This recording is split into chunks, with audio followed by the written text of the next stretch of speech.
Class start किया जाए।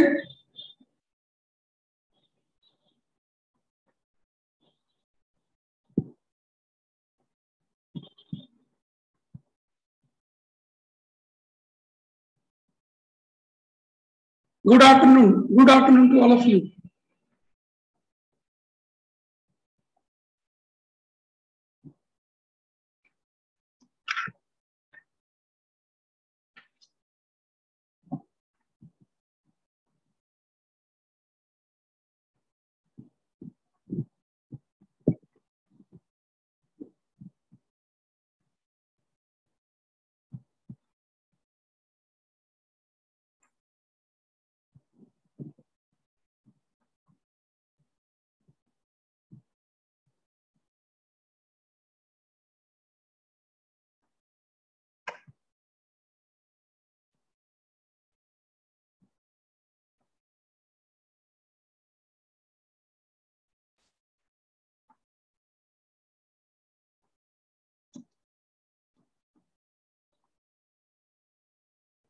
Start किया जाए। हम लोग पहले थ्योरी करते हैं और फिर लास्ट में हाफ एन आवर हम लोग डिस्कशन करेंगे, ठीक है?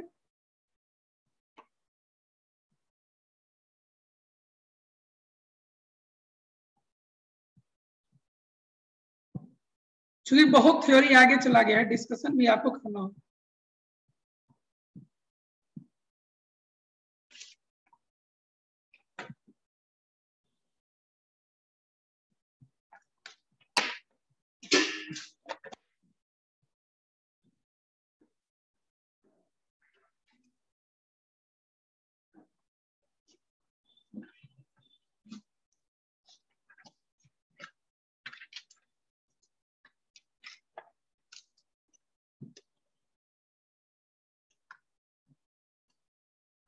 बढ़ते हैं application of hyper conjugation.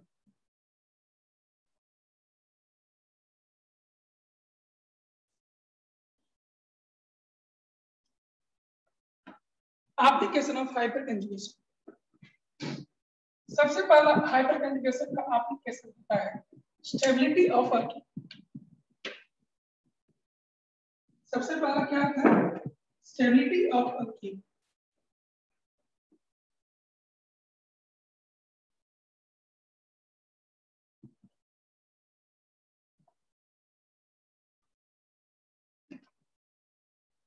Stability of alkyne पहला एप्लीकेशन इसका होता है।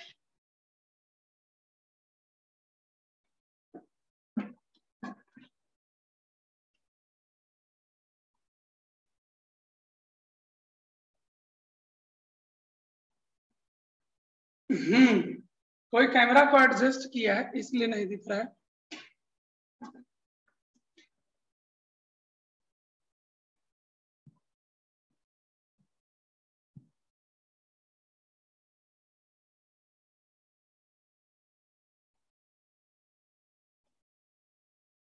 हो गया?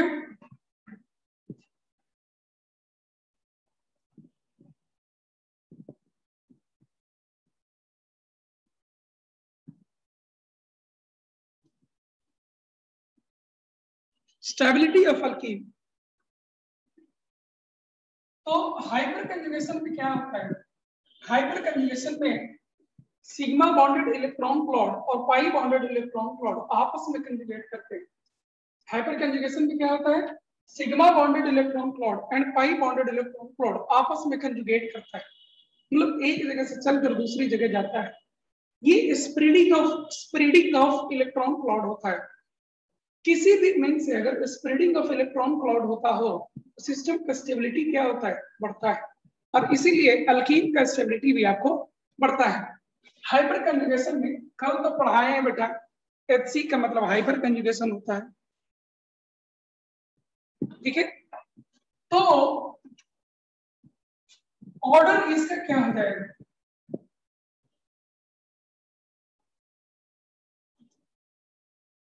आपको सबसे ज्यादा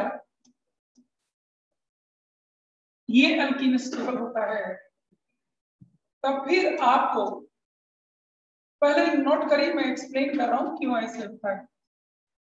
RC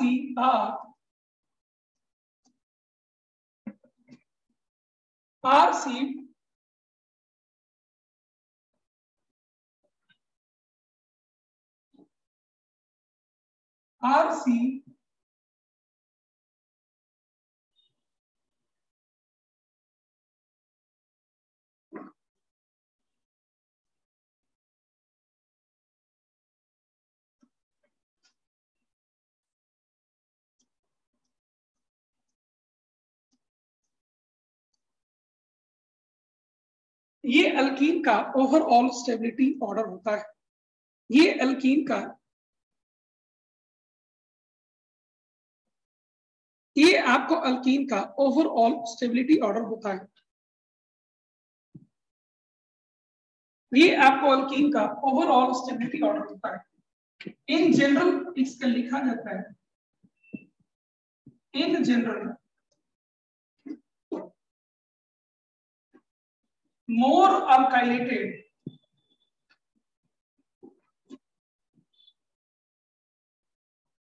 alkene is more stable. यहां पे एक चीज आप देख सकते हैं, इस अल्कीन के साथ 4 अल्काइल ग्रुप लगा हुआ है, सबसे ज्यादा स्टेबल 3 वाला, उसके बाद स्टेबल है, फिर आपको 2 वाला आ गया, और तब फिर 1 वाला है, और तब फिर आपको 0 अल्काइल वाला आपको आता है। ये इनका स्टेबिलिटी का ऑर्डर होता है, ये इनको स्टेबिलिटी का ऑर्डर होता है, ये इनका स्टेबिलिटी का ऑर्डर होता है। ऐसा क्यों हुआ, इन सब चीजों को हमें सीखना है। देखिए, ये हमेशा आपको काम नहीं करेगा, लेकिन सब जगह लिखा हुआ यही है।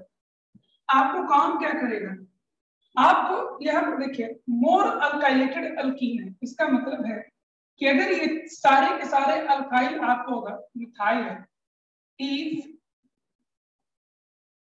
R बराबर CH3 है बेटा, CH3 यहाँ होगा, यहाँ होगा, यहाँ होगा और यहाँ होगा, यानी कि 3 चौके 12 हाइड्रोजन आपको यहाँ होंगे, और यहाँ पर 3 3 6 3 9 हाइड्रोजन होंगे, यहाँ पर 3 दूनी 6 हाइड्रोजन होंगे, यहाँ पर आपको 3 हाइड्रोजन होगा, और यहाँ पर अल्फा हाइड्रोजन नहीं। हम लोग एक सिस्टम बना के रखते हैं कि अल्कीन में जितना ज्यादा अल्फा हाइड्रोजन होगा, जितना ज्यादा अल्फा हाइड्रोजन होगा, हाइपर कंजुगेशन का एक्सटेंट उतना ही ज्यादा होगा। किसी गिवन अल्कीन में जितना ज्यादा अल्फा हाइड्रोजन होगा, स्टेबिलिटी ऑफ माने हाइपर कंजुगेशन का एक्सटेंट उतना ही ज्यादा होगा, और स्टेबिलिटी अल्कीन को जो मिलने वाला है ड्यू टू हाइपर कंजुगेशन वो उतना ही ज्यादा होगा। तो हम लोग एक स्टेटमेंट लिख लेते हैं, स्टेबिलिटी ऑफ अल्कीन, जो सबसे पहले देखेंगे ये लिखेंगे हम लोग number of alpha hydrogen, number of alpha hydrogen in general, ये आपको काम कर जाते रहते हैं, ठीक है।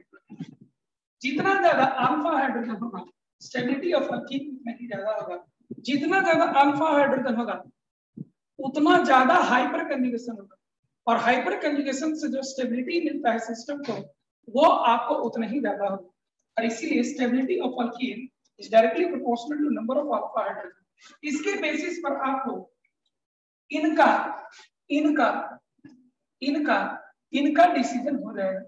आपको दिक्कत केवल इन 3 में होगा, ए में, बी में और सी में। आपको दिक्कत केवल ये 3 में होगा कि ए बी सी में ऑर्डर कैसे आया, ए बी सी में ऑर्डर कैसे आया, केवल आपको ये दिक्कत होगा, ठीक है। तो ए बी सी को हम देखते हैं क्या होता है। इसमें भी 2 अल्काइल है, इसमें भी 2 अल्काइल है, और इसमें भी 2 अल्काइल है। तो यहाँ पर स्टेबिलिटी का ऑर्डर अगर देखें तो बी एंड सी के बीच में जो डिसीजन होता है वो डिस्टेंस से होता है। ये अपोजिट साइड है, इसको एंटी कहते हैं, ज्योमेट्रिकल आइसोमेरिज्म सीखिए, और ये बगल में है, अल्कीन के बगल में, इसको सीज करते हैं। तो आप एक चीज देखिए कि इन दोनों के बीच का डिस्टेंस ज्यादा है, तो यहां पर क्या होगा, मोर डिस्टेंस, और इसीलिए less van der Waal repulsion, और इसीलिए B is more stable then C। तो B एंड C के बीच में तो डिसीजन हो गया। कैसे डिसाइड किए, इन दोनों के बीच में मोर सेपरेशन, मोर डिस्टेंस है, तो van der Waal रिपल्सन यहाँ पर कम होगा, और रिपल्सन कम होगा तो स्टेबिलिटी आपको यहाँ पर ज्यादा हो जाएगा। रिपल्सन कम होगा तो स्टेबिलिटी आपको यहाँ पर क्या हो जाएगा, ज्यादा हो जाएगा, ठीक है। तो बी एंड सी का तो डिसीजन हो गया।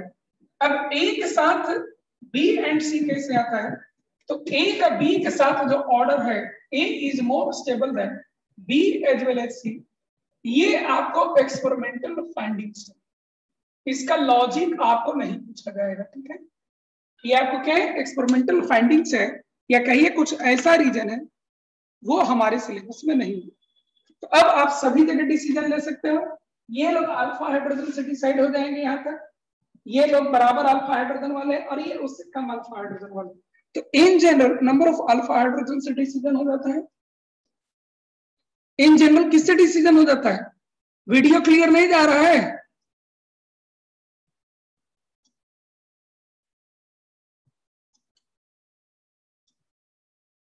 एग्जाम्पल अभी लेंगे बाबू, उससे डिसीजन होगा। एग्जाम्पल मैं आपको लेने वाला हूं, क्या नाम है, निहारिका। एग्जाम्पल में लेने वाला हूं और भी पॉइंट आपको क्लियर होगा, ठीक है। अभी तो थ्योरी चल रहा है।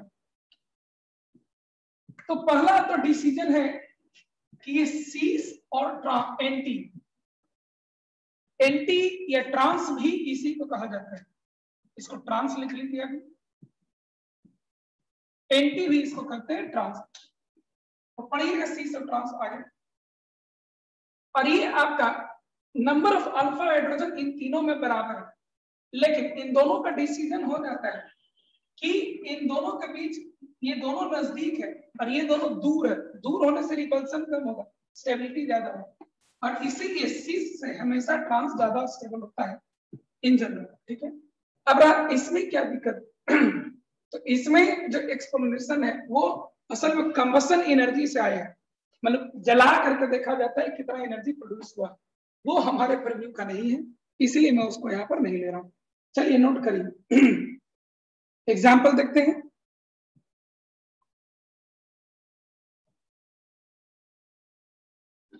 नोट कर लिए?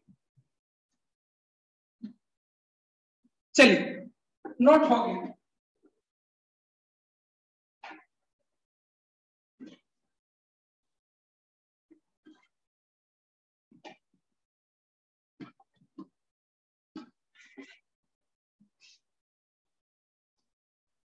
अब एग्जाम्पल लिया जाए कि हमें कहा गया है स्टेबिलिटी ऑर्डर में अरेंज करें।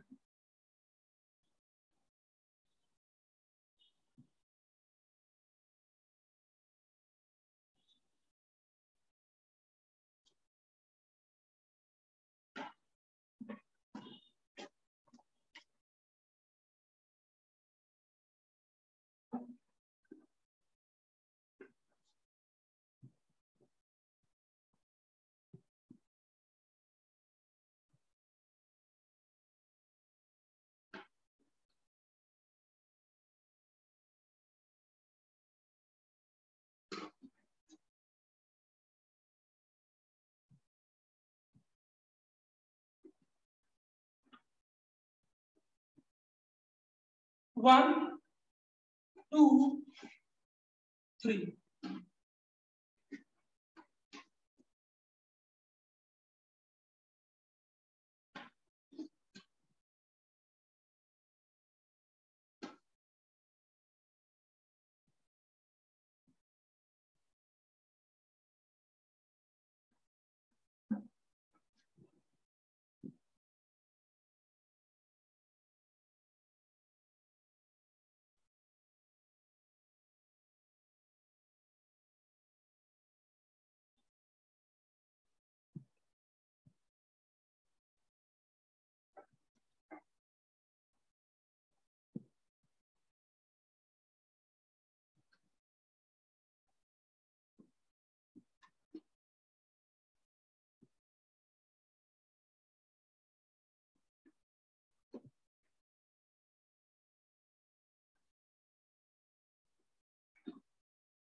स्टेबिलिटी में ऑर्डर में अरेंज करना।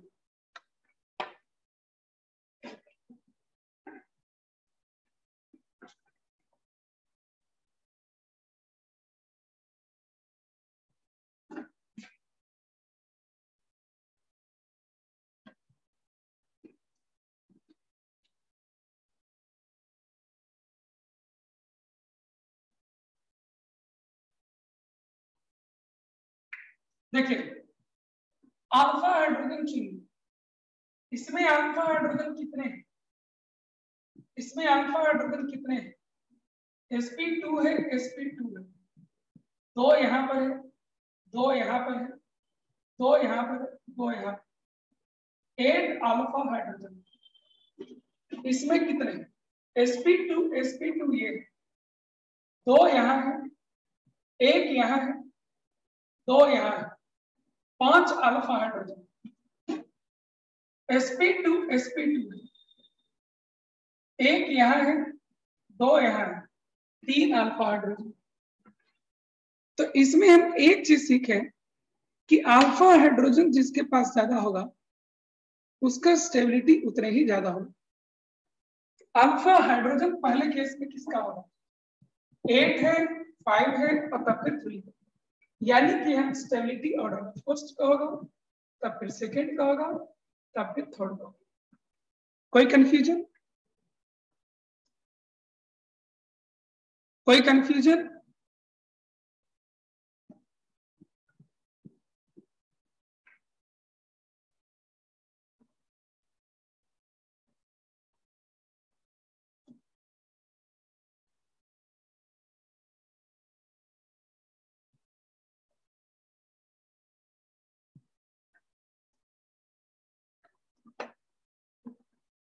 यहां आ जाइए, ये और ये sp2 कार्बन, दो यहां है और दो यहां है, यानी कि 4 अल्फा। ये sp2 है, ये sp2, दो यहां है, दो यहां है और 3 यहां है। टोटल कितना हो जाएगा? 2 2 4 3 7 अल्फा हो जाएगा। 3 3 2 10 अल्फा। तो स्टेबिलिटी ऑर्डर इसका क्या हो जाएगा? इसका स्टेबिलिटी ऑर्डर पहले से ज्यादा दूसरा और दूसरे से ज्यादा तीसरा, ये इनका स्टेबिलिटी का ऑर्डर है।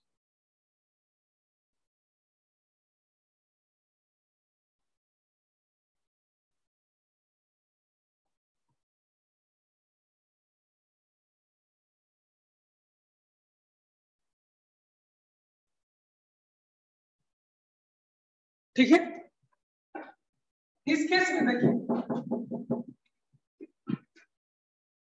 यहां नहीं, sp2 ये है और ये, इसके बगल में 2 अल्फा 2 अल्फा, यानी कि 4 अल्फा है, ये है और ये है, 3 अल्फा 3 अल्फा 2 अल्फा, 3 3 6 2 8 अल्फा यहाँ, sp ये है और ये एक अल्फा है केवल। तो सबसे ज्यादा स्टेबल कौन हो जाएगा? सेकेंड, तब फिर फर्स्ट, तब फिर थर्ड। कोई दिक्कत?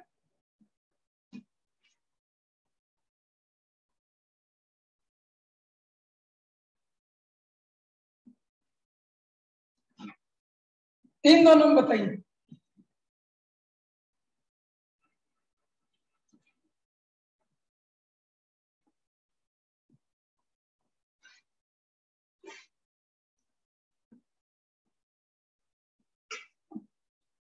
इन दोनों में बताइए, इन दोनों में ज्यादा स्टेबल कौन? देखते हैं, ये sp2 कार्बन है, 3 3 2 2, यानी कि 10 अल्फा, 2 2 यानी कि 4 अल्फा, यानी कि पहला वाला आपको ज्यादा स्टेबल होगा दूसरे वाले से।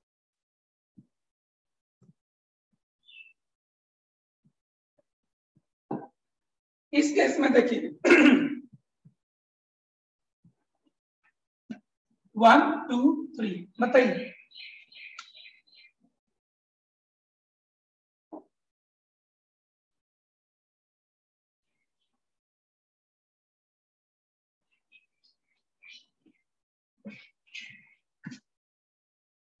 अंकुर गलत है आपका।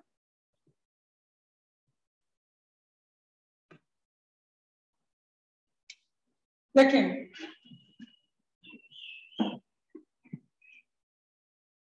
अल्फा हाइड्रोजन देखें तो इसमें 2 और 2 4 अल्फा है, 2 और 2 4 अल्फा है, और यहां पर 2 और 2 4 अल्फा।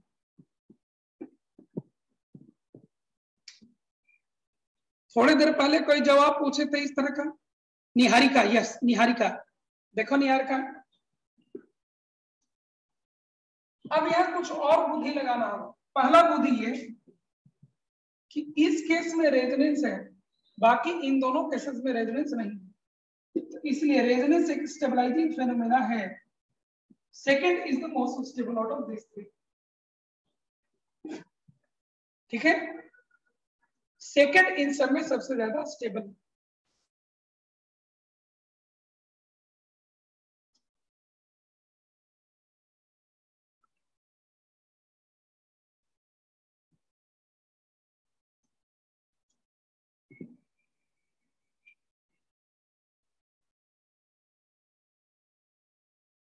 विष्णुकांत वीडियो देख लियो, समझ में आ जाएगा। कल हम 5-6 एग्जाम्पल में वीडियो हमने अल्फा हाइड्रोजन काउंट करवाया है, ठीक है।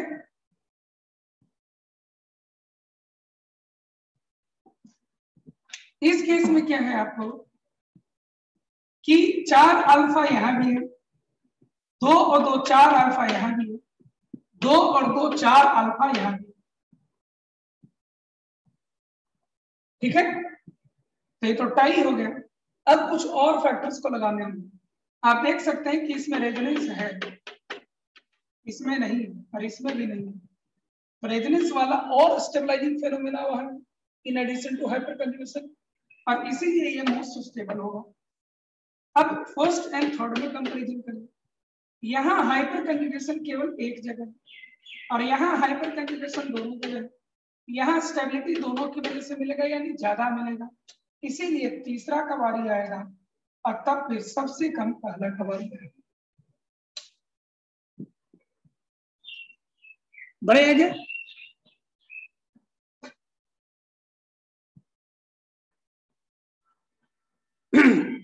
बड़े आगे आपको सीखना है सेकेंड एप्लीकेशन।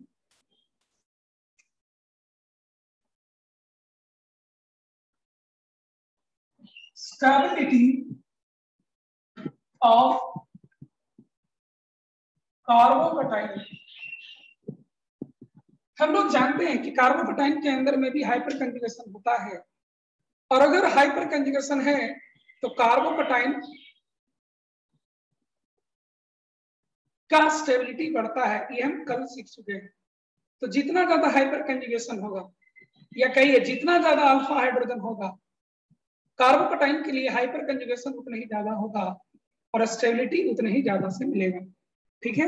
स्टेबिलिटी उतने ही ज्यादा से आपको, तो आपको ये सीधा सीधी आप लिखिए directly proportional to again number of alpha hydrogen, number of alpha hydrogen, number of alpha hydrogen. जैसे आप इसको देखिए CH3 CH3 CH3 plus CH3 CH3 H plus CH3 H H plus CH H and H। हम लोग कल ही सीख चुके हैं कि हाइपर कंजुगेशन होने से कार्बोकटाइन स्टेबलाइज होता है, या कहिए कार्बोकटाइन का पॉजिटिव चार्ज न्यूट्रलाइज होता है, और इसीलिए पहले हम लोग सीधे number of alpha hydrogen count करेंगे। तो नंबर ऑफ अल्फा हाइड्रोजन इसे sp2 कार्बन के इमीडिएटली बगल में 3 3 6 3 के 9, यहाँ 9 अल्फा हाइड्रोजन, 3 और 3 6, यहाँ 6 अल्फा हाइड्रोजन, 3 यहाँ 3 अल्फा हाइड्रोजन और यहाँ 3, यानी कि इनका स्टेबिलिटी का करेक्ट ऑर्डर क्या हो जाएगा, यही इनके स्टेबिलिटी का करेक्ट ऑर्डर होगा, यही इनके स्टेबिलिटी का करेक्ट ऑर्डर भी होगा। एक क्वेश्चन करके देखिए तो,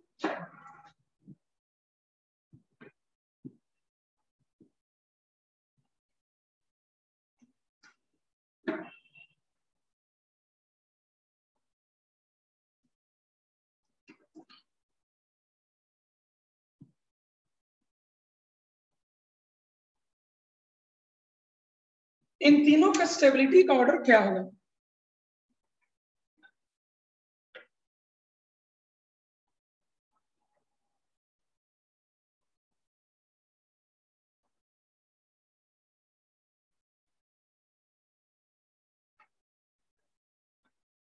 इन तीनों का स्टेबिलिटी का ऑर्डर क्या होगा देखिए तो,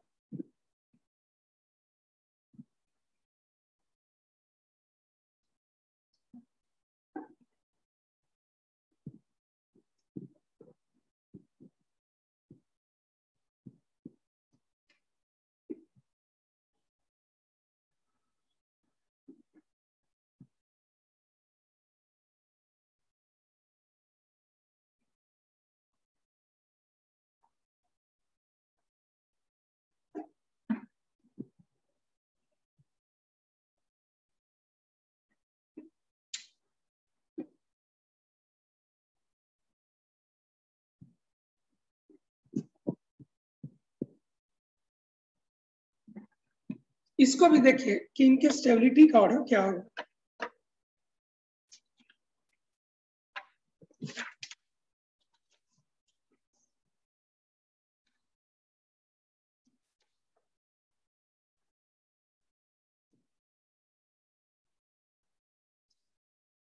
अंकुर को आया है 231, सन्नी को आया है 213। चलिए चेक किया जाए। सबसे पहले आप number of alpha hydrogen check करिए। सबसे पहले आप क्या चेक करेंगे? Number of alpha hydrogen check करेंगे। यहाँ sp2 कार्बन ये है, के बगल वाला कार्बन ये है, और यहाँ 3 बॉन्ड पहले से बना हुआ है बेटा, 3 बॉन्ड यहाँ पहले से बना हुआ है, अल्फा हाइड्रोजन यहाँ पर केवल एक होगा। ठीक है, ये sp2 कार्बन है से जुड़ा हुआ, ये कार्बन है, ये कार्बन है, ये कार्बन, यहाँ एक बॉन्ड बना हुआ है, 3 अल्फा यहाँ होगा, 2 अल्फा यहाँ होगा और 2 अल्फा यहाँ होगा, यानी कि यहाँ 7 अल्फा। sp2 कार्बन ये है, बगल में यहाँ 3 बॉन्ड बना है, 1 अल्फा यहाँ होगा और 2 अल्फा यहाँ होगा, यानी कि 3 अल्फा होगा। तो यहाँ पर 1 अल्फा है, यहाँ पर 7 अल्फा है, यहाँ पर 3 अल्फा, इसलिए सबसे ज्यादा स्टेबल आपको 2 होगा, तब फिर 3 होगा और तब फिर 1।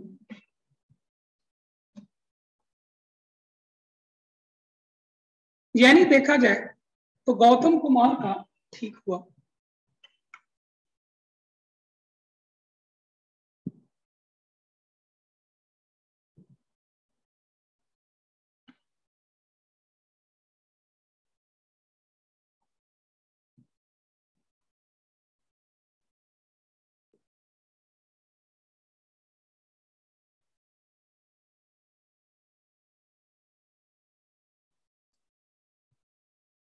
और अगला क्वेश्चन बनाइए।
बना लिए सब लोग?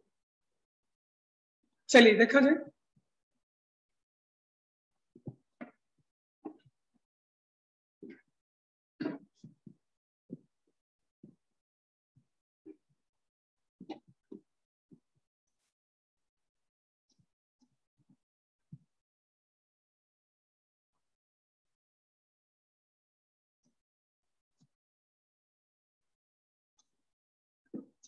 नंबर ऑफ अल्फा हाइड्रोजन यहाँ पर 2, यहाँ पर आपको 3 और 3 6, यहाँ पर आपको 3 3 6 3 9, यहाँ पर आपको बगल में और यहाँ पर 2 और 2, तो सबसे ज्यादा स्टेबल कौन होगा? 3 9 1, उसके बाद 2 और तब फिर आपको 5। अब 1 और 4 में टाई होगा। हाइपर कंजुगेशन के लिए 2 अल्फा यहाँ भी है और 2 अल्फा यहाँ भी। ये डिसीजन तो हुआ नहीं, तो डिसीजन कैसे होगा? इन दोनों में और क्या अंतर है? Inductive effect. इंडक्टिव इफेक्ट हम लोग पढ़ चुके हैं कि इंडक्टिव इफेक्ट में क्या होता है, अल्काइल ग्रुप जो होता है वो प्लस आई इफेक्ट शो करता है। अल्काइल ग्रुप क्या शो करता है? प्लस आई इफेक्ट शो करता है। प्लस आई इफेक्ट हम लोग पढ़े हैं। प्लस आई इफेक्ट आ करके इलेक्ट्रॉन क्लॉड इस पॉजिटिव चार्ज को न्यूट्रलाइज करेगा। प्लस आई इफेक्ट आ करके इसका इस पॉजिटिव चार्ज को न्यूट्रलाइज करेगा और स्टेबिलिटी बढ़ाएगा। लेकिन वो पॉजिटिव चार्ज जो बड़ा प्लस आई पाएगा वो ज्यादा स्टेबलाइज होगा। तो बड़ा प्लस आई किसका होता है? हम लोग पढ़े हैं अल्काइल ग्रुप का साइज जितना बड़ा होता है तो उतना ही ज्यादा प्लस आई शो करता है। तो इससे बड़ा अल्काइल ग्रुप यहाँ है, यानी कि प्लस आई यहाँ ज्यादा होगा, यानी कि स्टेबिलिटी इसका ज्यादा होगा और 4 का ज्यादा होगा 1 से। ये कहां से हुआ? प्लस आई इफेक्ट की वजह से। ये किसकी वजह से हुआ? प्लस आई इफेक्ट की वजह से डिसीजन हुआ। किसकी वजह से डिसीजन हुआ? प्लस आई इफेक्ट की वजह से डिसीजन। किसी को दिक्कत? लिखिए third, stability of free radical.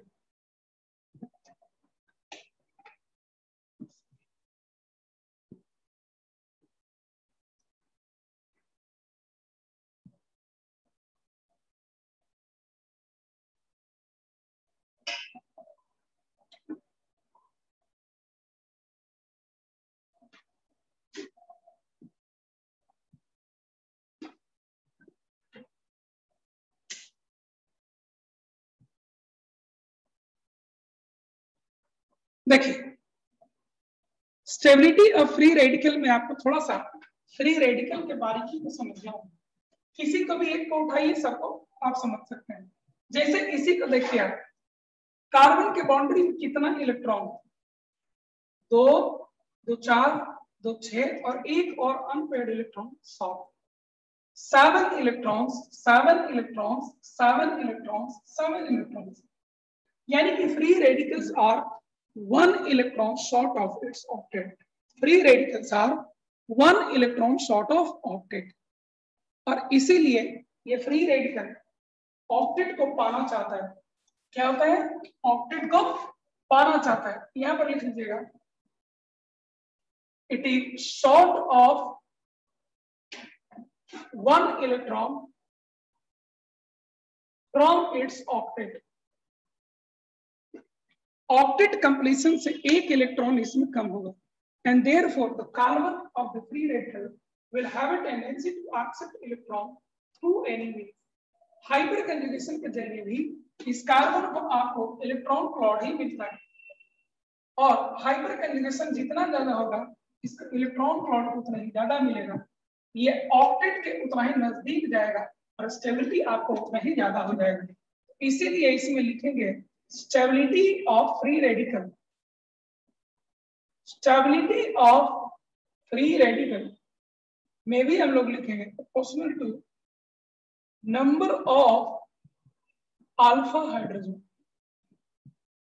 क्या लिखेंगे हम लोग? Number of alpha hydrogen. और अल्फा हाइड्रोजन को आप पहले से काउंट किए हुए हैं और इसीलिए इनका स्टेबिलिटी के ऑर्डर में कोई दिक्कत नहीं होनी। इनके स्टेबिलिटी के ऑर्डर में हमें कोई दिक्कत नहीं होना चाहिए। तो इस तरह से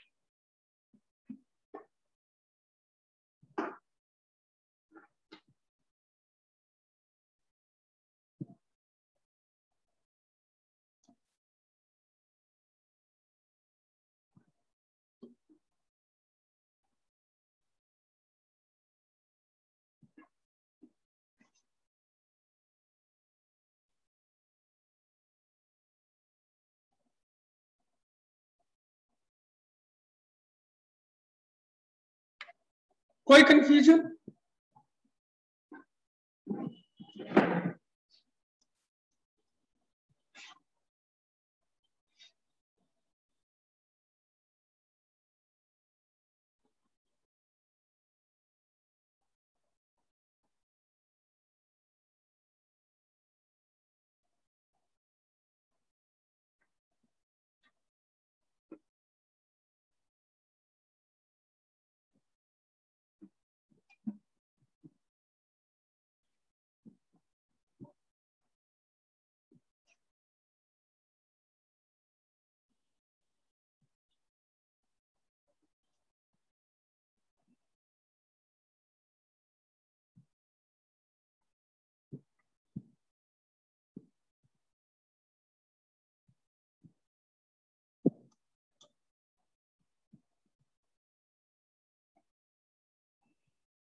तो जिस तरह से कार्बोकटाइन का स्टेबिलिटी होता है, सिमिलरली आपको फ्री रेडिकल का भी स्टेबिलिटी ऑर्डर होता है। एक बार और देखिए, फ्री रेडिकल में कार्बन के बाउंड्री में 2 2 2 and 1 7 इलेक्ट्रॉन्स होते हैं। The carbon is one electron, only one electron short of its octet, and therefore the carbon will have a tendency to accept electron through any means to get its octet completed and will get stabilized. और इसी के कारण जब hyper conjugation यहाँ होता है, तो hyper conjugation से भी इस कार्बन को इलेक्ट्रॉन क्लाउड मिलता है, और ये इलेक्ट्रॉन क्लाउड इसको ऑक्टेट के नजदीक लेकर जाता है और इसके स्टेबिलिटी को बढ़ा देता है। जितना ज्यादा अल्फा हाइड्रोजन होगा उतना ज्यादा इलेक्ट्रॉन क्लाउड इसको मिलेगा और उतना ही नजदीक ये ऑक्टेट के पहुंचेगा और स्टेबिलिटी उसका उतना ही ज्यादा से होगा। और इसीलिए लिखा गया stability of free radical is directly proportional to number of alpha hydrogen. नीलू,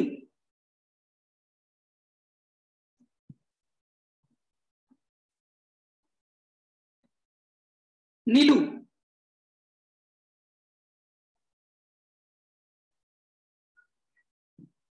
चलिए एप्लीकेशन नंबर 4 सीखते हैं।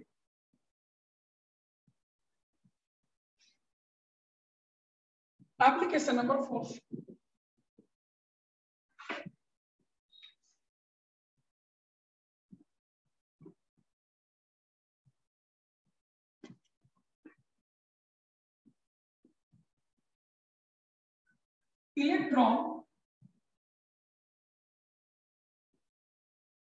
electron releasing properties of alkyl group।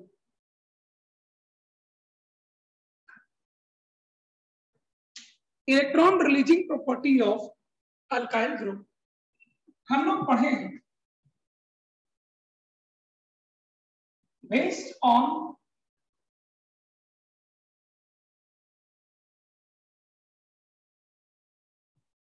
Inductive effect,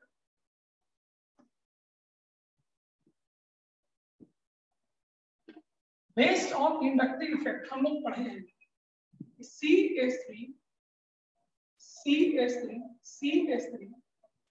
का प्लस आई इफेक्ट ज्यादा होता है CH3 से, और ये ज्यादा होता है CH3 से, और ये ज्यादा होता है CH3। ये तो हम लोग पहले से सीखे हुए हैं।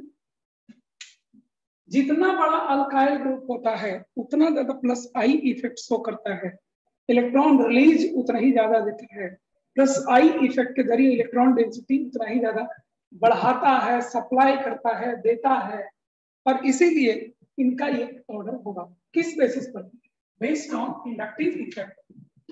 लेकिन जब हम अगर इसको बेस्ड ऑन हाइपर कंजुगेशन देखते हैं तो ऑर्डर इनका उल्टा हो जाता है। ऑर्डर इनका क्या हो जाता है? उल्टा। क्वेश्चन, इमीडिएट क्वेश्चन उठता है, इमीडिएट क्वेश्चन उठता है, हाउ इज दिस पॉसिबल? ये कैसे हुआ? ये हम समझने की कोशिश करते हैं। ये देखिए आप, हम लोग जानते हैं कि हाइपर कंजुगेशन से स्टेबिलिटी बढ़ता है। मैं दो एग्जांपल लेता हूं। पहला एग्जांपल CH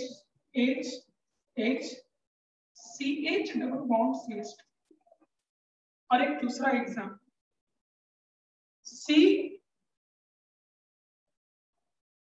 CH3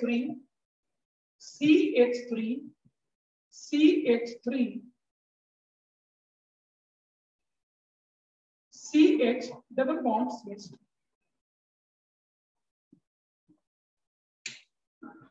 इन दोनों को आप कंपेयर करिए, इन दोनों को आप कंपेयर करिए। हम लोग पढ़े कि stability of alkyne will be greater if it has greater number of alpha hydrogen. इसमें अल्फा हाइड्रोजन कितने हैं? 3 अल्फा हाइड्रोजन। और यह कितने हैं? sp2 के बगल वाला sp3 एक भी नहीं है, इसलिए 0 अल्फा हाइड्रोजन और no alpha hydrogen. 0 alpha hydrogen है या no alpha hydrogen, isn't it? तो अल्कीन का स्टेबिलिटी किसका ज्यादा होगा? ऑब्वियसली पहले का ज्यादा होगा। ये आपको क्या हो जाएगा? More stable alkyne. अब एक चीज देखिए, इलेक्ट्रॉन रिलीजिंग प्रॉपर्टी ये किस वजह से शो किया? Due to this conjugation, due to this conjugation. तो ऐसे इसी प्रॉपर्टी की वजह से ये इलेक्ट्रॉन रिलीजिंग है। ऐसा ऐसा तो ये तीनों साइड से कर सकते हैं, लेकिन क्या ऐसा यहां पर हो सकता है? क्या नहीं। इसीलिए इलेक्ट्रॉन रिलीजिंग प्रॉपर्टी ज्यादा किस केस में होगा? जिसमें ज्यादा अल्फा हाइड्रोजन हो। और ज्यादा अल्फा हाइड्रोजन किस केस में होगा? जब वो मिथाइल हो। बात समझ में आया? और इसीलिए इनका इलेक्ट्रॉन रिलीजिंग प्रॉपर्टी आपका उल्टा हो जाता है। तो हम लोग यहाँ पर बस ये लिखेंगे, नीचे थोड़ा सा, यहाँ थोड़ा सा दे दें, electron releasing property is proportional to again number of alpha hydrogen. Electron releasing property is again proportional to what? Number of alpha hydrogen. Number of alpha hydrogen.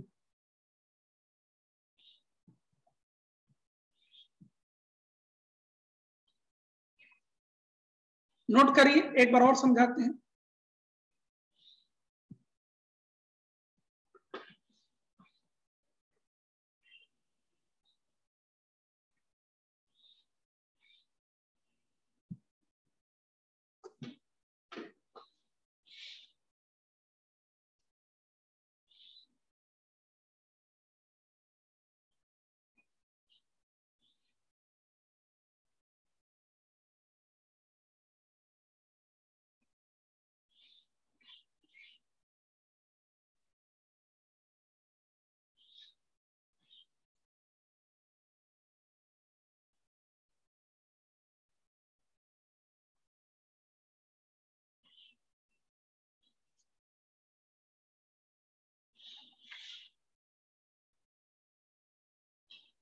एक और एप्लीकेशन है,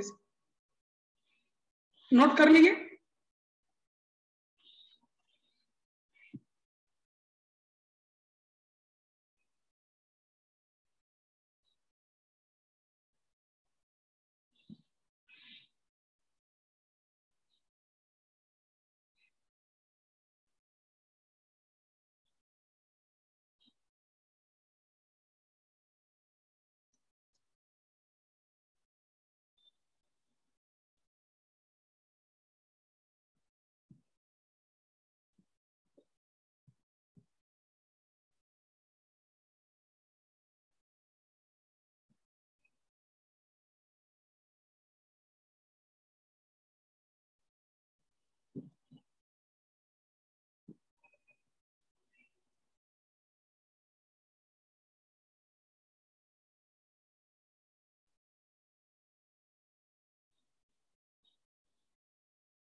नोट कर लिए?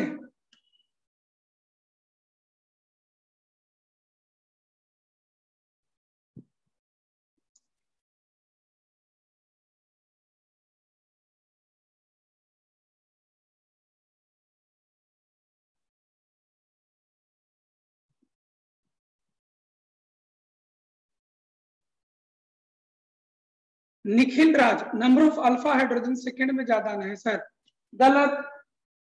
निखिल, आपको नंबर ऑफ अल्फा हाइड्रोजन नहीं देखने आता है।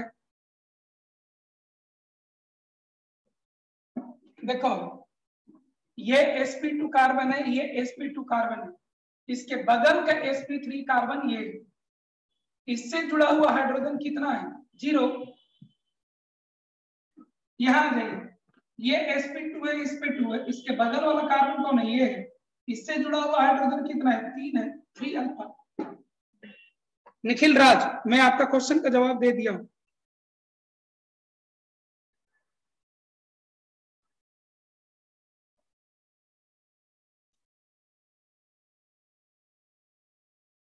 क्वेश्चन नंबर 2 में फिर से बता रहा हूं।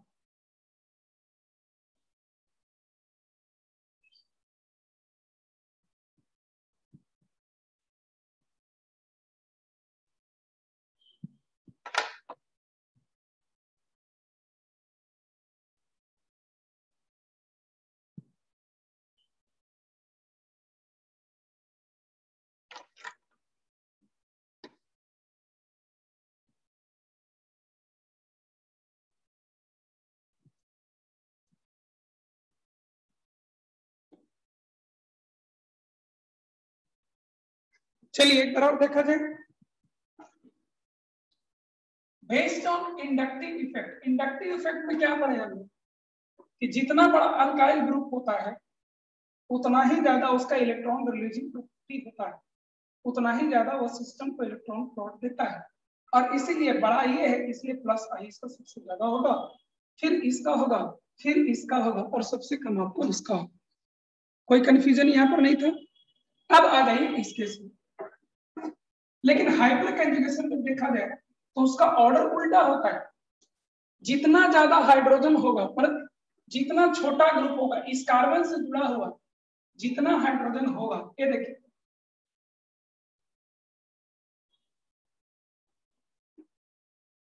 इस कार्बन से जुड़ा हुआ जितना ज्यादा हाइड्रोजन होगा उतना ही ज्यादा उसका रिलीजिंग प्रॉपर्टी होगा। यहाँ एक भी हाइड्रोजन नहीं है, सबसे कम। एक है थोड़ा सा बड़ा, 2 है थोड़ा सा और बड़ा, 3 है थोड़ा सा और। ऐसा क्यों हुआ? ये देखिए, ये मिथाइल ग्रुप जो ये वाला है, इसी को मैं यहाँ लगा दिया।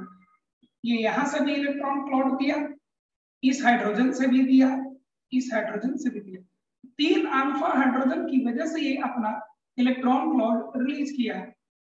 लेकिन इसमें एक भी अल्फा हाइड्रोजन आपको नहीं, इलेक्ट्रॉन रिलीज इसमें नहीं होगा। और इसीलिए इलेक्ट्रॉन रिलीजिंग प्रॉपर्टी किसका हो जाएगा? इलेक्ट्रॉन रिलीजिंग प्रॉपर्टी ज्यादा किसका हो जाएगा? पहले वाले का हो जाएगा, यानी कि इस वाले का। समझ में आया आपको? खुशबू,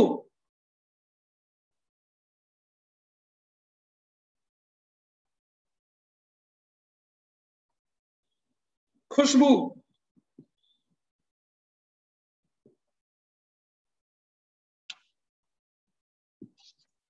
एक और एप्लीकेशन है हाइपर कंजुगेशन का, last application.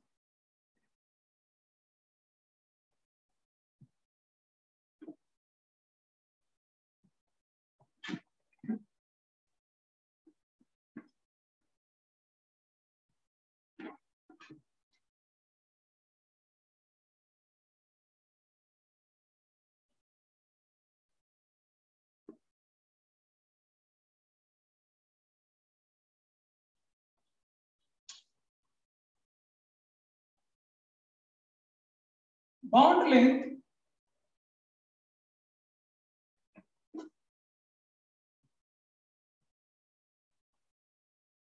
change due to hyperconjugation. Bond length change, inductive effect भी स्टेबिलिटी प्रोवाइड करता है।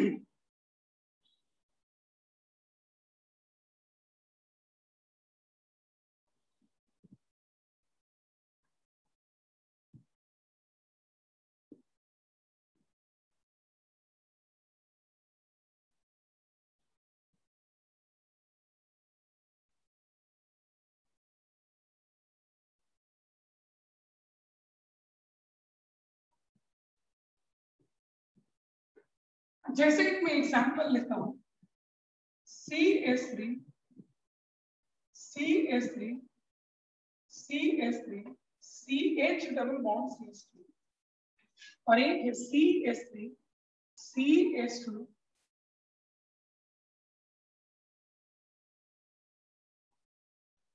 CH double bond CH2।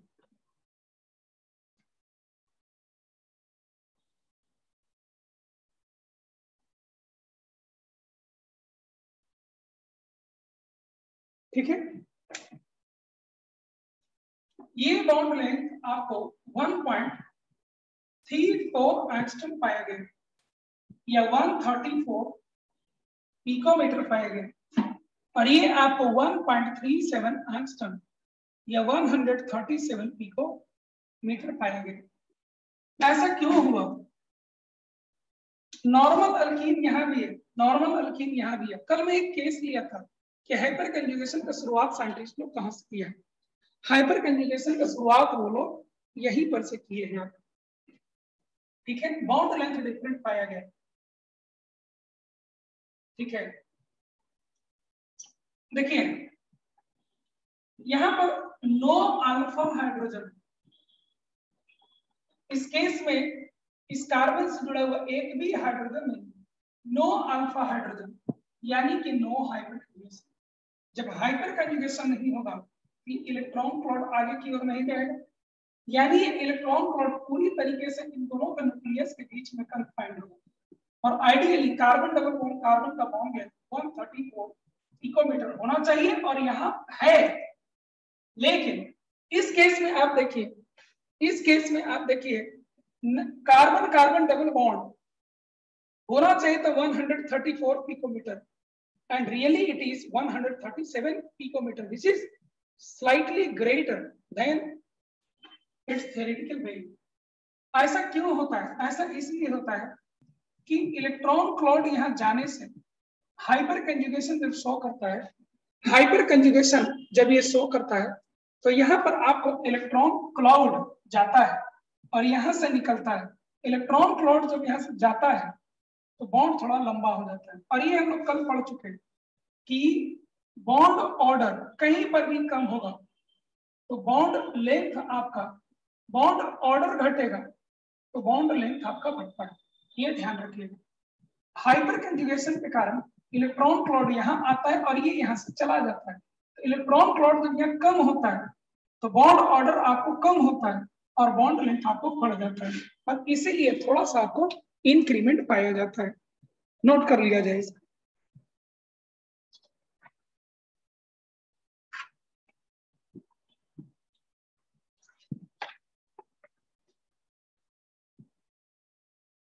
Question ही ना अभी पूछ रहे थे, इतना जो एग्जाम्पल और क्वेश्चन दिए यही सब क्वेश्चन आते रहता है।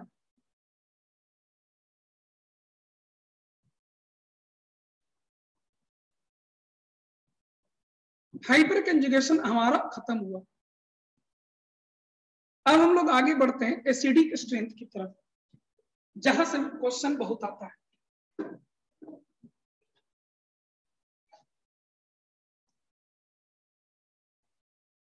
नोट कर लिए?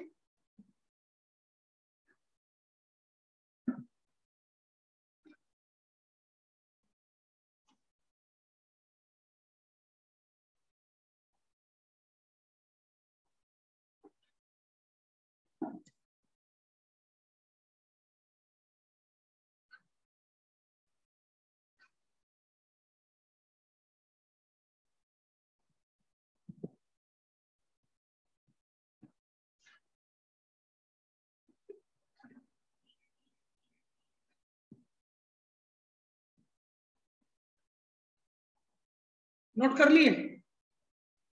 आगे बढ़ते।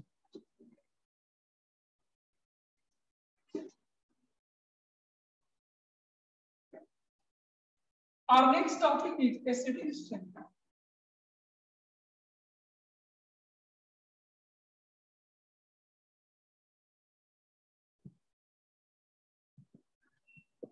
एसिडिक स्ट्रेंथ ये कंप्लीटली क्लास 12 का टॉपिक है। बेसिक स्ट्रेंथ इसके बाद आएगा, वो भी क्लास 12 का टॉपिक।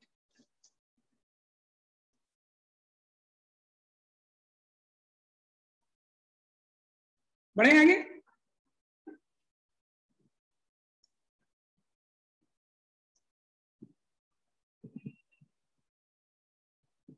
पहले हम लोग ये चीज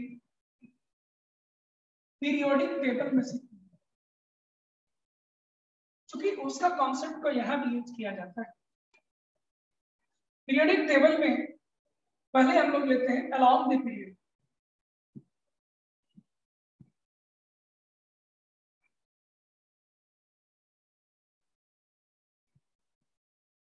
अलोंग द पीरियड में आता है CH4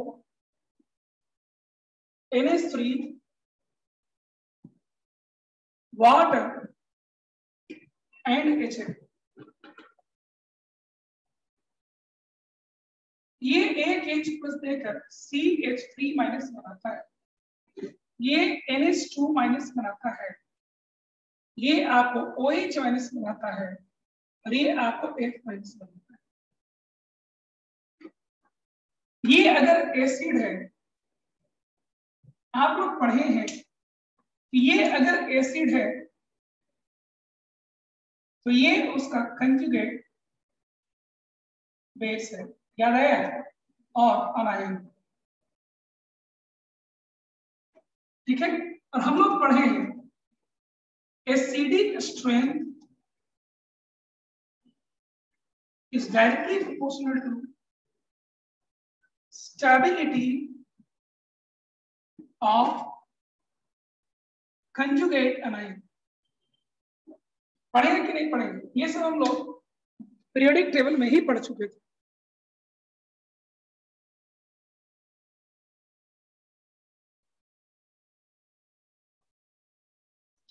ये सब हम लोग कहां पढ़ चुके थे? पीरियोडिक टेबल में ही हम लोग पढ़ लिए।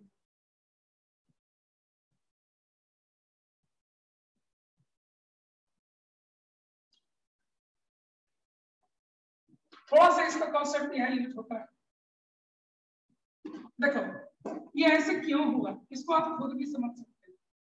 जैसे इस एसिड को H प्लस दे करके ये बनाना, अब ये जब बनाएगा तो सभी में अलग अलग स्पेसी बन रहा है, तो निगेटिव चार्ज किसी, तो अगर आपको जो ज्यादा स्टेबल होगा इन चारों में उसको बनने का टेंडेंसी ज्यादा होगा, इन चारों में जो ज्यादा स्टेबल होगा उसको बनने का टेंडेंसी ज्यादा होगा। तो ज्यादा स्टेबल कौन है? जो ज्यादा स्टेबल होगा उसको बनने का टेंडेंसी ज्यादा होगा और एसिडिक स्ट्रेंथ उसका ज्यादा होगा।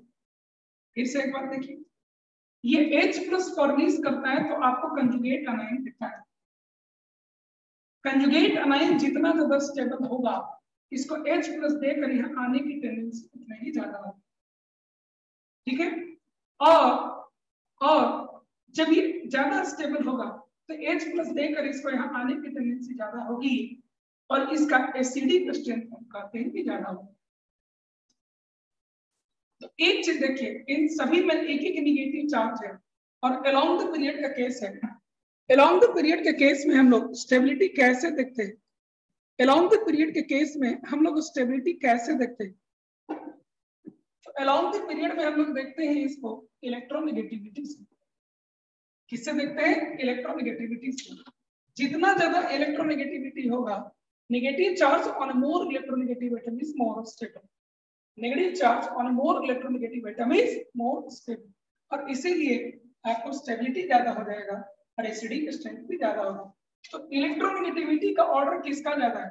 तो इससे ज्यादा इलेक्ट्रोनेगेटिव ये है, इससे ज्यादा ये है और इससे ज्यादा ये, और सबसे ज्यादा स्टेबल आपको ये लिखेंगे मोस्ट स्टेबल, और इसीलिए इसको बनने का टेंडेंसी ज्यादा है और इसको H प्लस देने का टेंडेंसी ज्यादा है, और यही इनका एसिडिक स्ट्रेंथ का ऑर्डर हो जाएगा। अगर इसको दूसरे पीरियड में देखें, ऐसे ही H4 EH3 H2S and HCl, तो यहां भी आपको यही मिलने वाला है, ठीक है। सेम पैटर्न पर आपको एसिडिक स्ट्रेंथ का ऑर्डर ये मिल रहा है। पीरियोडिक टेबल में ये सब हम लोग सीखे हुए थे, इसको आप नोट कर लीजिए।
ठीक हो गया, अलाउंग द पीरियड का केस हो गया। मेरा आवाज जा रहा है?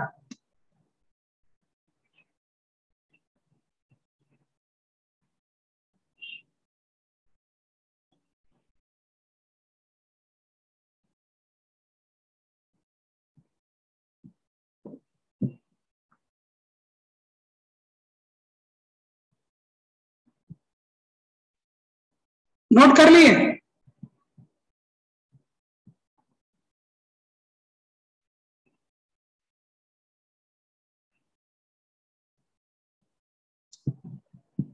अब डाउन द ग्रुप का केस लेते हैं।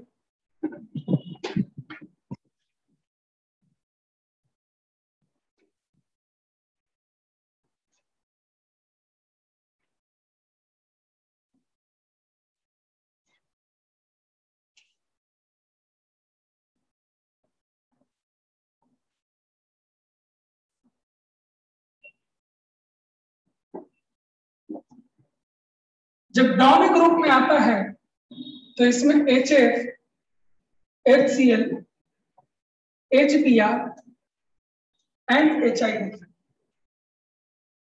H2O, H2S आएगा, NH3, PH3 है। यही सब यहाँ ज्यादातर यूज होता है और ज्यादा का इस्तेमाल नहीं होता है।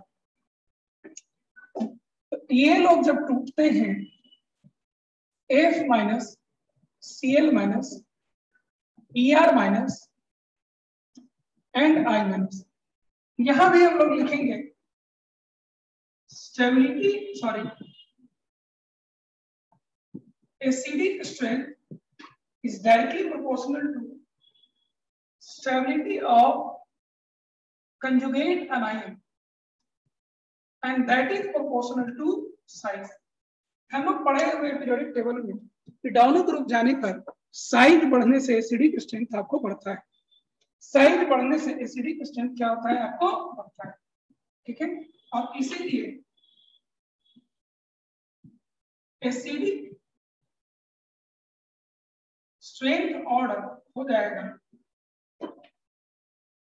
HF से ज्यादा HCl का, HBr का एंड HI का, H2O से ज्यादा H2S का, NH3 से ज्यादा PH3, NH3 से ज्यादा PH3 का।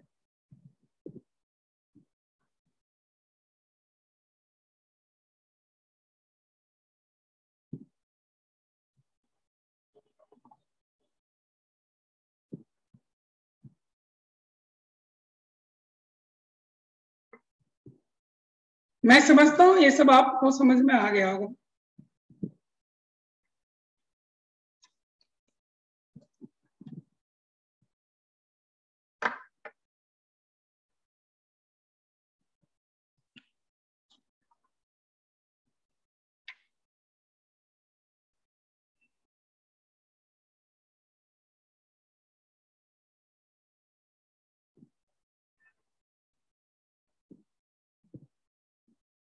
नोट कर लिए?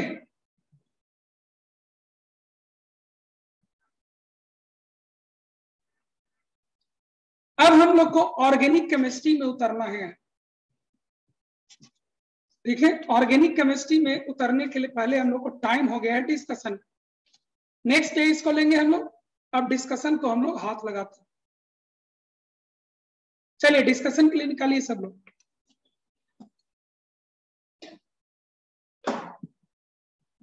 आईपेक नोमेनक्लेचर डिस्कशन के लिए निकालिए। अरे हाँ, आप लोग का एक बात कहना था, कल से हमारे यहाँ क्लास 11 का फाउंडेशन बैच स्टार्ट हो रहा है। आप लोग से थोड़ा मुझे मदद चाहिए, हेल्प चाहिए कि अगर कोई आपके आसपास में भाई बंधु कोई हो जो 11 का कोर्स करना चाहते हो तो आप प्लीज उन्हें हमारे तरफ डायरेक्ट करें। ये हमारा रिक्वेस्ट रहेगा, थोड़ा मदद कर दो बाबू। ठीक है, चलिए डिस्कशन में हम लोग आते हैं।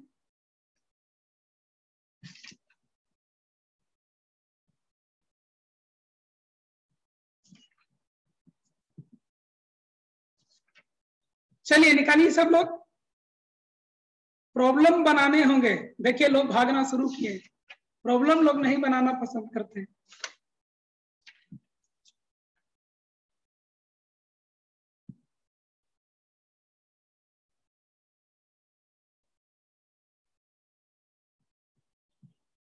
प्रॉब्लम नहीं बनाते हो आप लोग।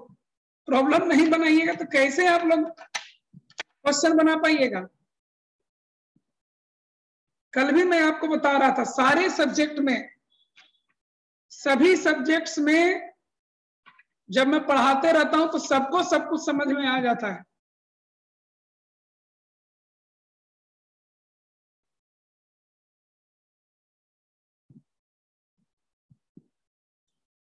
पढ़ाई तो सबको समझ में आते ही रहता है, खाली क्वेश्चन सबसे नहीं बनते रहता है, इतना ही अंतर।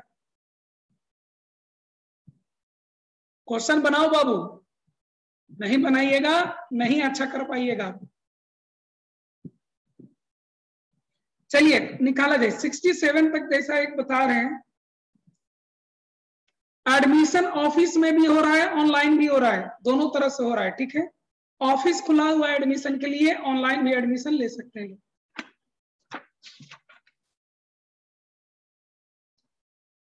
67 से देखो बाबू, ईमानदारी से क्वेश्चन बनाइए, क्वेश्चन बनाइएगा तभी कुछ आगे बढ़िएगा।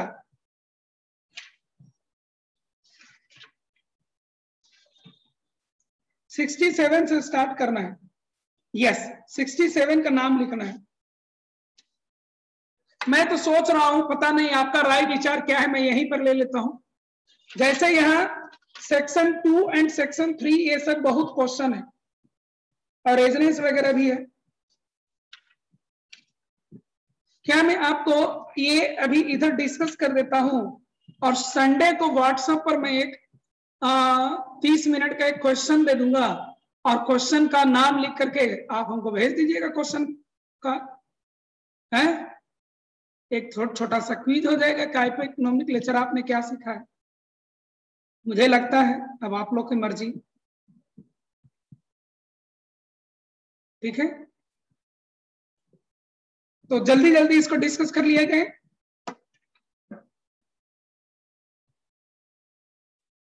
सिक्सटी 67 देखा जाए।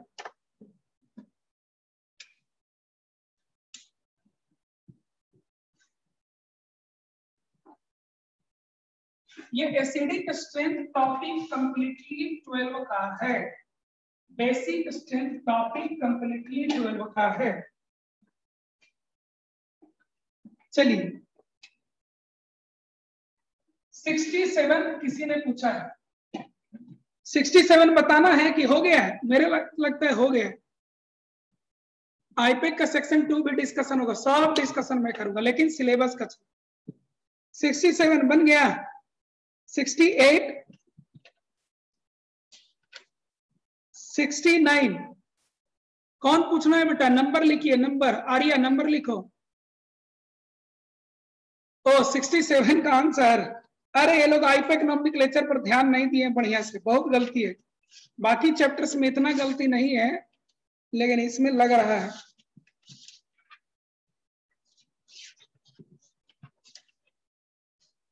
सिक्सटी 67 एक 1 2 3 4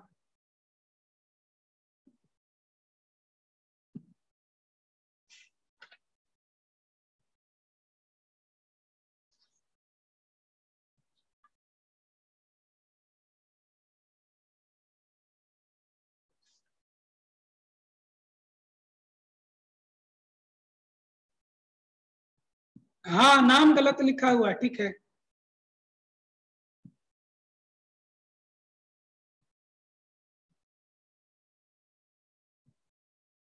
सिक्सटी 67 का नाम मैं बोल दे रहा हूं। 60 से हाँ 67 का नाम मैं बता दे रहा हूं। 67 में बाहर में 1 2 3 4 कार्बन लगातार है, तो इसका नाम केवल लिख लीजिएगा ब्यूटाइल साइक्लोहेक्सेन। ओ ऐसा है क्या? 68 में देखे फिर। हाँ हाँ 67 और 68 का आंसर उल्टा हुआ है, देखो शुभम देख लिया, दोनों का उल्टा हुआ है बेटा। अब तो बन जाएगा, अब तो हो जाएगा ना, 68 एंड 67 का आंसर उल्टा हुआ है, हो जाएगा अब। ठीक है, हो जाएगा, मुझे लगता है उतना मुश्किल तो है नहीं, ये तो कर लिए होंगे आप। 69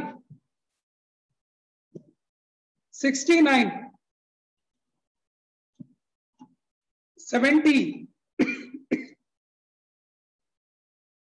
71, ये सब तो आप लोग 71 71 में क्या है?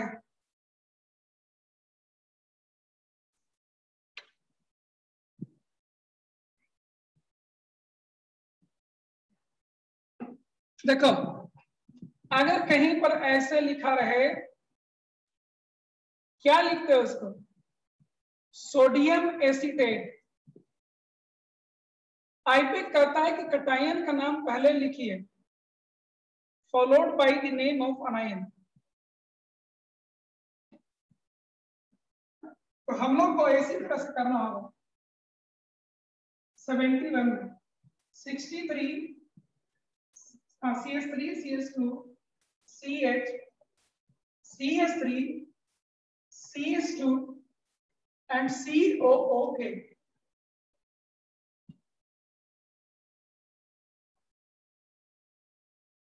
ये आपका है,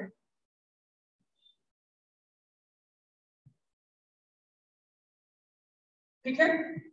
अब इसको पहले भूल जाइए कि ये हाइड्रोजन है, ऐसा सोचिए।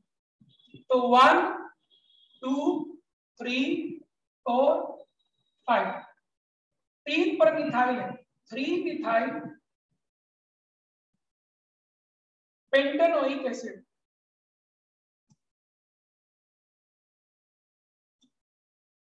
अब सॉल्ट है, तो सॉल्ट में पहले कटायन का नाम लिखा जाता है, तो लिख दीजिए पोटासियम और फिर इसका नाम लिखिए 3 मिथाइल पेंटेनोएट, 3 मिथाइल पेंटेनोएट। आ गया? देखिए ऐसा कुछ है,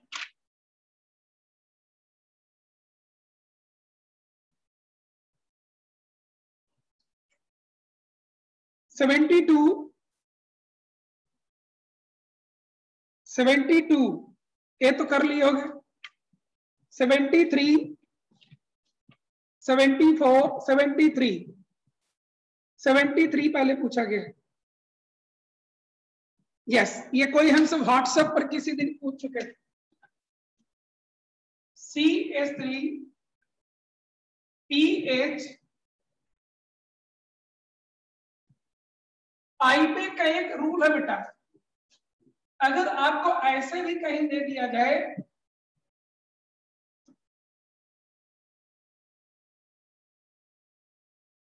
तो लोग लिखने लगते हैं इसको कि यहाँ 2 कार्बन है या 6 कार्बन है, या 1 डबल बॉन्ड है या 3 डबल बॉन्ड, यानी यही मेन चेन होगा, और जैसे ही ऐसे लिखिएगा गलत हो जाएगा आपको। आईपेक कहता है कि ऐसा जब केस हो तो इसको आप मेन चेन लीजिए, केवल ऐसे केसेस में, और इसको नाम हो जाएगा फिनाइल इथीन। क्या नाम हो जाएगा? Phenyl ethene. ये बहुत फेमस कंपाउंड है, इसको हम लोग स्टाइरीन भी कहते हैं। इसी तरह से इसमें 1 2 3 4 2 फिनाइल ब्यूट 2 इन, देखिए तो ऐसा दिया ये लोग।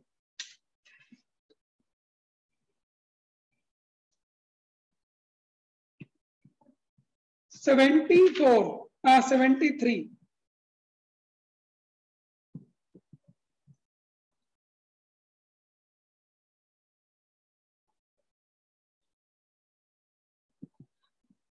72 Priyanshu,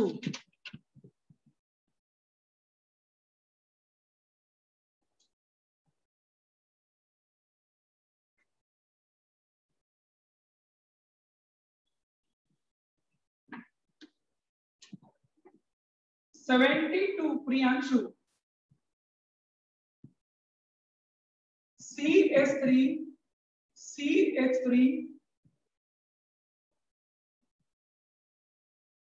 Cl CHPr COOH 1 2 3 4 2 bromo 3 chloro 3 methyl butanoic acid। Priyanshu, नहीं फिनाइल को C6H5 हाँ लिख सकते हैं, लेकिन नाम में फिनाइल ही लिखना होगा।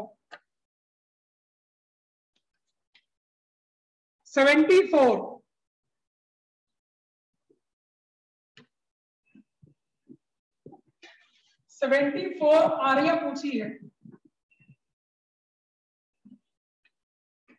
कुमुद भी पूछी है। CH2 CH2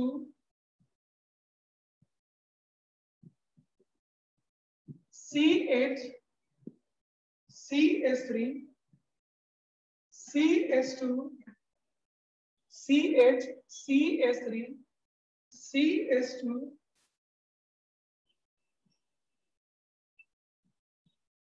OH and OH।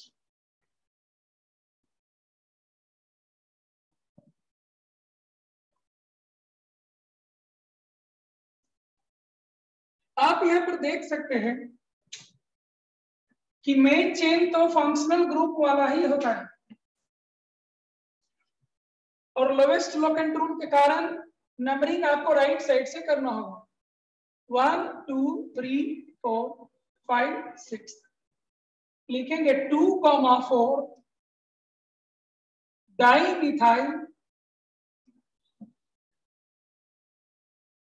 Hexane 1,6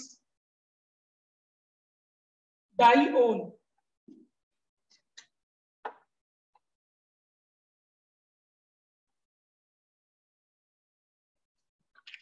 ऐसा नहीं दिया है 74 का,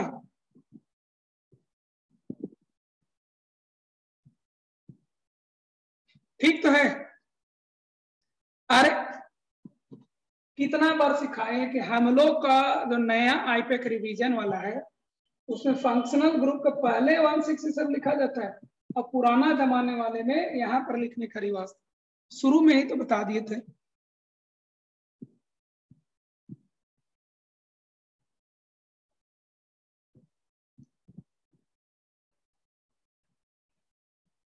हाँ हो गया। 75 76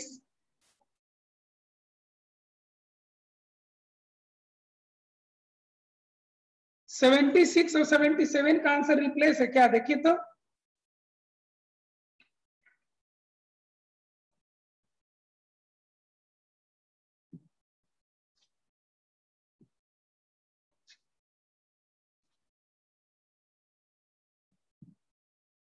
$76 and $77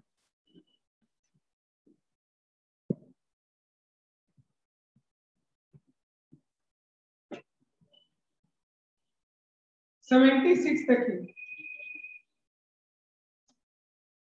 COH Cl CH3 and CH3 senior functional group आपका कौन है? सीनियर फंक्शनल ग्रुप आपका CN है। तो 1 2 आप नीचे जाइए चाहे इधर जाइए, बात बराबर। तो ये मिथाइल है, ये हाइड्रोक्सी है। 2 हाइड्रोक्सी 2 मिथाइल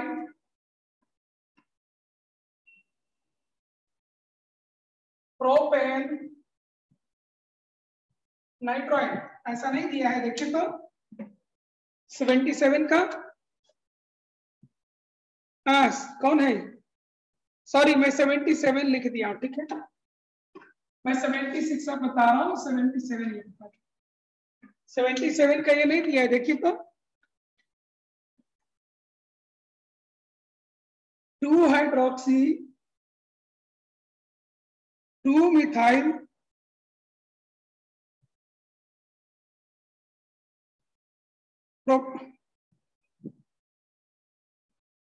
टू गलत लिखा हुआ है, वहां 2 नहीं होगा। 2 नाइट्राइल जो दिया है वो 2 हटा दीजिए, वो गलत दिया हुआ है बेटा। ये खुद 1 पर है, ये इसका गुलाम नहीं है, Cl इसका गुलाम नहीं है, यहीं से सब कुछ शुरू हुआ है, तो इसको पोजीशन की जरूरत नहीं है। लिखते तो 1 लिखते, 2 कहीं से नहीं आता है, वो गलत है। अब हो गया,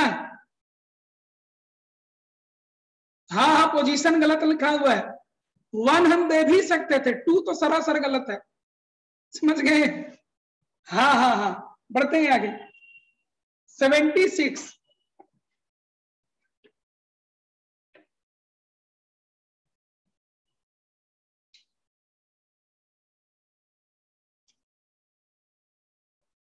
Cl C double bond O CH3, ये कैसा है? एस्टर है, इसका फॉर्मेट होता है अल्काइल अल्केन कार्बोजाइलेट। इसका फॉर्मेट क्या होता है? अल्काइल अल्केनो अल्काइल अल्केन कार्बोजाइलेट, इसका फॉर्मेट होता है। ठीक है, तो देखिए आईपेक नेम के हिसाब से इसका नाम क्या हो जाएगा? 100% आईपेक से मैं लिख रहा हूं नाम, देखिएगा 100% आईपेक, कोई इधर उधर नहीं। अल्काइल को लिखिए, अल्काइल क्या है? मिथाइल है। अल्केन क्या है? बेंजीन है, लेकिन बेंजीन में कुछ जुड़ा हुआ है, 1 2 3 4 chloro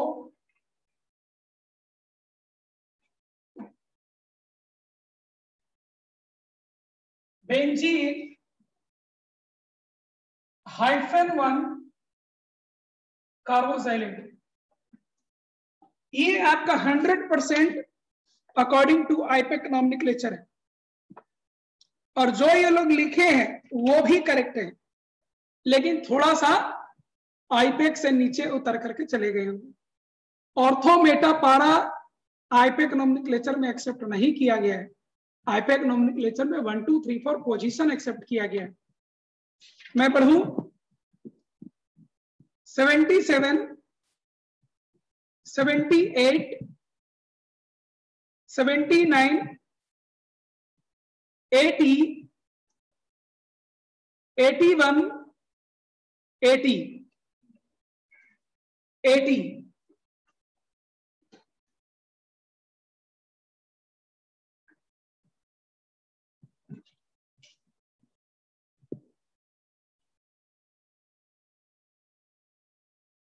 CH2 double bond CH3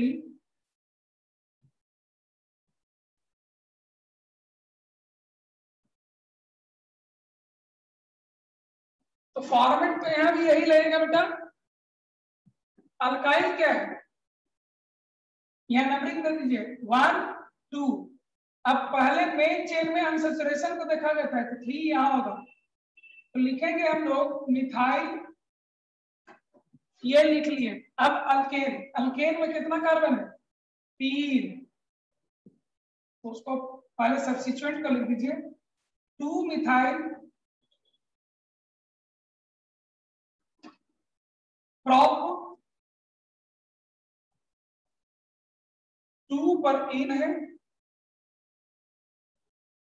1 पर O8 है, दो बोध। देखिए तो कैसा नाम दिया इन लोग एटी का,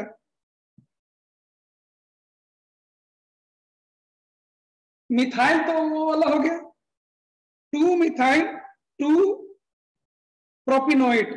ठीक है, पुराने जमाने से नाम लिखा हुआ है बेटा, नया वाला ये लोग नहीं लिखिए।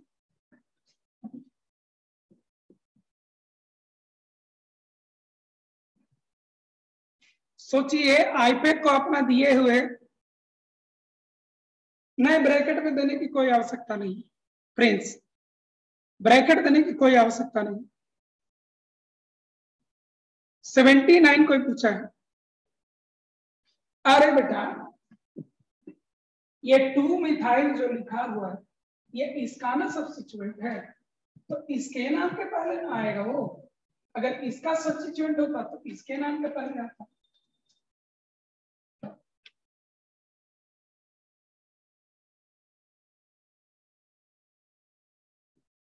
सेवेंटी नाइन तो आसान है, 79 तो आसान है।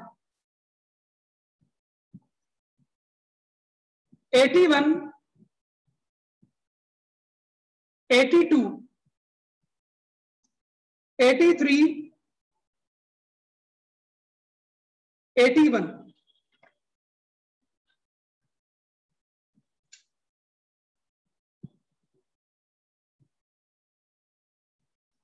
CH3, CH2, CHOH, CH, CH3, CHO।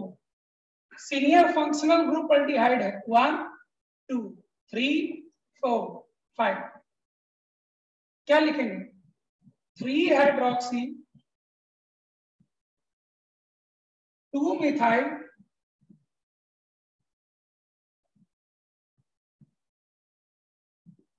Pantanal.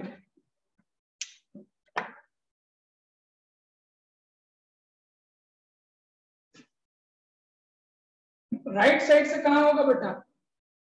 यहां ऑक्सीजन ना बीच में है तो लगातार नहीं ना काउंट कर सकते हैं, वो लगातार नहीं काउंट करने का रिवाज है। एस्टर बीच में है, टूट जाता है। 82, 83, 83 लिया जाए।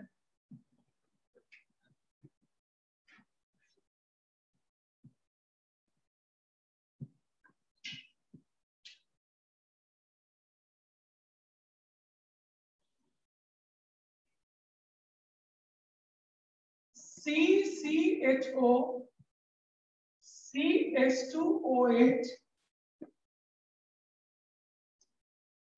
CH3 and CH3। Senior functional group ये है, सीनियर फंक्शनल ग्रुप आपका ये है 1 2। अब यहां भी ये कार्बन, यहां भी ये कार्बन, यहां भी ये कार्बन, यहां सब्स्टिट्यूएंट के साथ है, इसलिए 3 यहां दिला हूं।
PH CH double bond CH C double bond O PH, यही है ठीक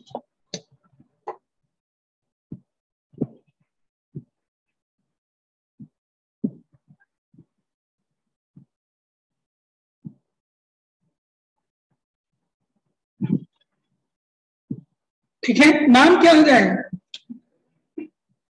तो मेन चेन यहां से यहां तक होगा। फंक्शनल ग्रुप ये है 1 2 3, ये सब्स्टिट्यूएंट हो जाएगा 1,3 diphenyl, 1,3 diphenyl prop 2 in 1 ohm। ठीक है, 85 86 87 सिलेबस में नहीं है, हटा दीजिएगा।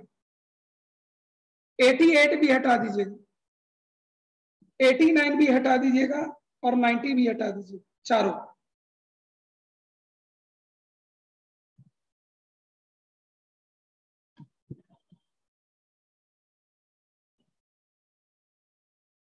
नाइन्टी सेवन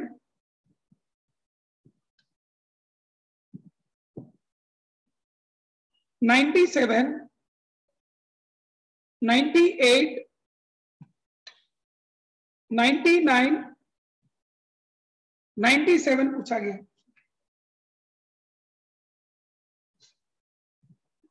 कल आपको इपॉक्सी का भी नाम लिखना सिखा देंगे, ठीक है? हाँ हाँ सिखाएंगे बाबू। 91 आज थोड़ा क्वेश्चन कर लेने दीजिए, कल सिखा देंगे, ठीक है? आज क्वेश्चन थोड़ा डिस्कशन कर लेने दीजिए। 97 CH3 CH2O CH3 and CH3। बड़ा कौन है? बड़ा तो ये है, तो मेन चेन तो ये हो जाएगा 1 2 3। क्या इसको लिखना होगा? 2 इथॉक्सी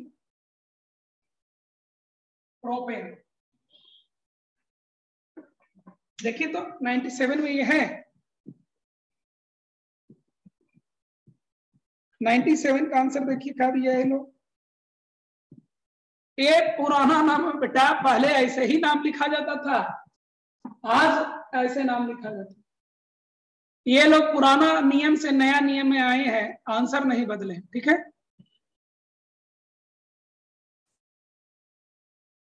हो जाएगा ना? हाँ हाँ आप लोग का सही। काउंटिंग ऊपर से शुरू करिए या नीचे से शुरू करिए, बात बराबर है, लेकिन ध्यान रखिएगा ओपन चेन में काउंटिंग हमेशा एंड से होता है, बीच से कभी भी काउंटिंग नहीं किया जाता है। प्रियांशु 98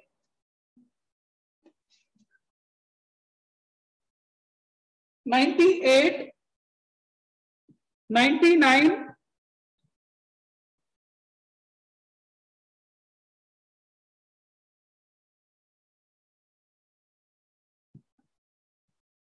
98 में तो पीयूष कुछ खास है नहीं। CH2Br CH2 C double bond हो CH2 CH3। ऑब्वियसली इस साइड से नंबरिंग शुरू करिए 1 2 3 4 5। क्या नाम हो जाएगा? 1 bromo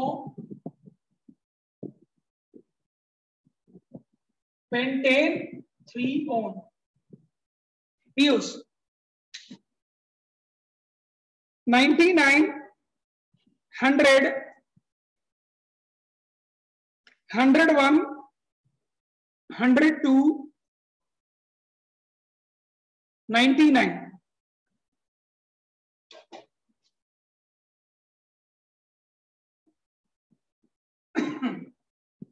CH3 CH2 CH CH3 CH3 CH3 CH2OH। तो यहाँ तो ओनली फंक्शनल ग्रुप है और वो ये है 1 2 3 4 5। तो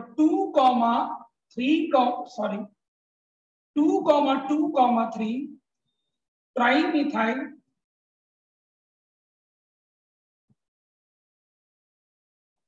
पेंटेन 1-O। अनन्या 100, 101, 102 कॉपी में देखना किया हुआ है इस तरह का। अभी कर देते हैं CH2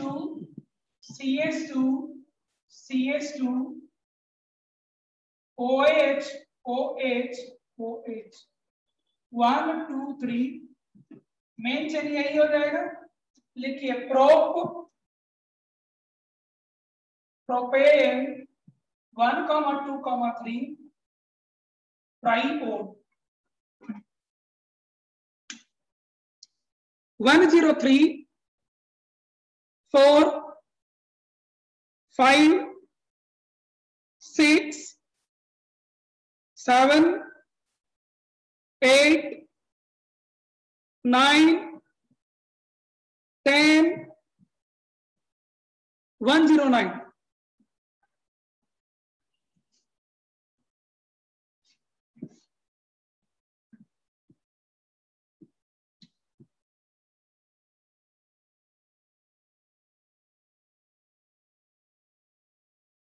CH2 double bond CH, CH double bond CH, CH3।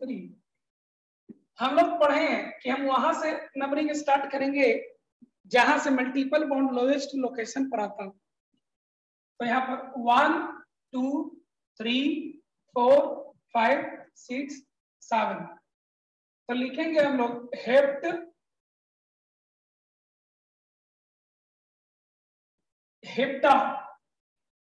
1,5 dine 3 आइन।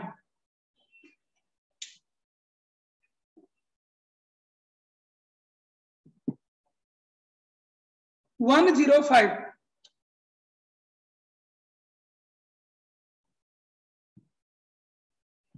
CH3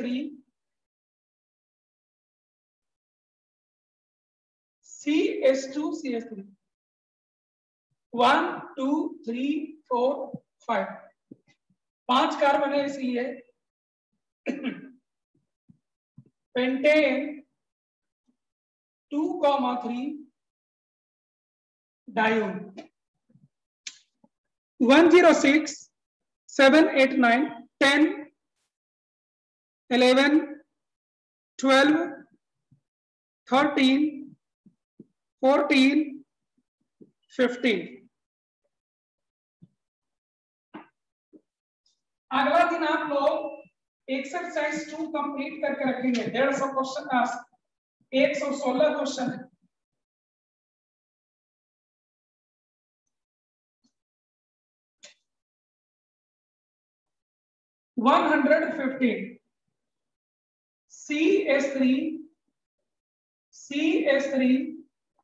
CH3 CH2 C double bond और NHCH3।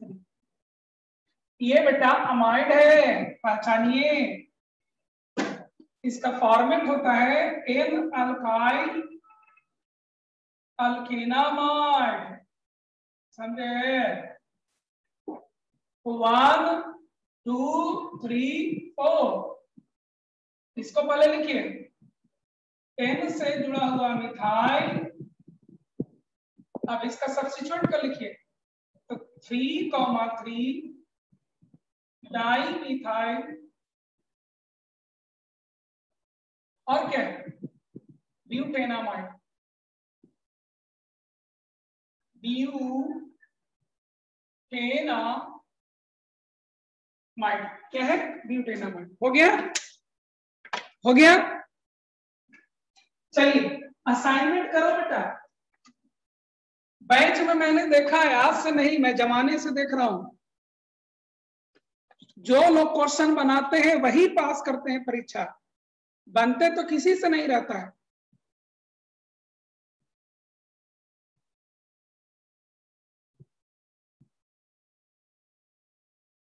रेजोनेंस का भी डिस्कशन होगा, ये सब एक बार खत्म होने दीजिए ना, सोमवार मंगलवार को उन सबको डिस्कस करेंगे।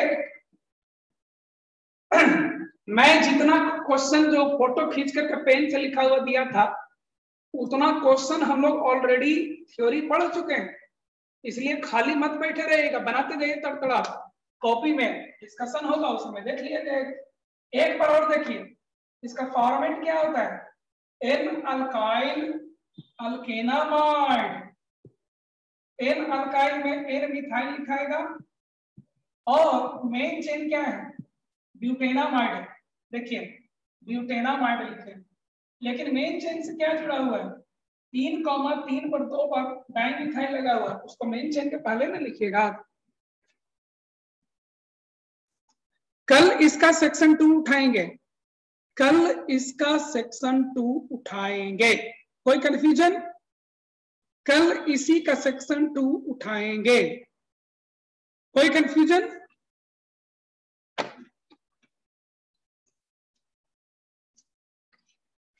कंप्लीट करिएगा, ठीक है।